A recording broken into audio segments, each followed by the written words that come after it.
পতাকা দিবসে বেলে ঘণ্টা বাজিয়ে রাশিয়া যুদ্ধে প্রাণ হারানো হাজার হাজার ইউক্রেনীয় সেনার স্মরণে পালন করা হয় 1 মিনিট নীরবতা।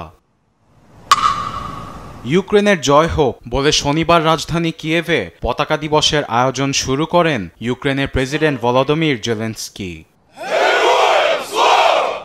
রাশিয়ার সঙ্গে 3 বছরেরও বেশি সময় ধরে চলা যুদ্ধের ক্ষত দিন দিন ইউক্রেনীয়দের মনে গভীর হচ্ছে। সেই ক্ষত নিয়ে অর্কেস্ট্রার তালে তালে উত্তোলন করা হয় ইউক্রেনের জাতীয় পতাকা।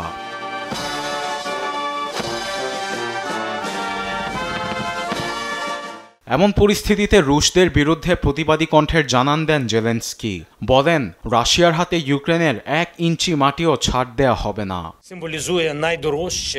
ইউক্রেনের দখলকৃত অঞ্চলগুলোতে জাতীয় পতাকা আসার প্রতীক হিসেবে কাজ করে। সেখানে প্রত্যেক ইউক্রেনীয়র হাতে পতাকা থাকার অর্থ আমরা কখনোই দখলদারদের হাতে ভূখণ্ড হস্তান্তর করব না। এই পতাকা রুশদের হাতে শহীদ অসংখ্য সেনা ও সাধারণ মানুষের গর্ব ও শক্তির প্রতীক। পতাকা উত্তোলন দলের পাশাপাশি এই আয়োজনে অংশ নিয়েছেন উচ্চপদস্থ সামরিক দলের কর্মকর্তারা। এ সময় জাতীয় পতাকার প্রতি জানানো হয় শ্রদ্ধা এবং সম্মান। জাতীয় পতাকা দিবসে প্রত্যেক ইউক্রেনীয়কে একতাবদ্ধ হওয়ার আহ্বান জানান জেলেনস্কি। আরবেদ আফসার, নিউজ ডেস্ক, দেশ টিভি।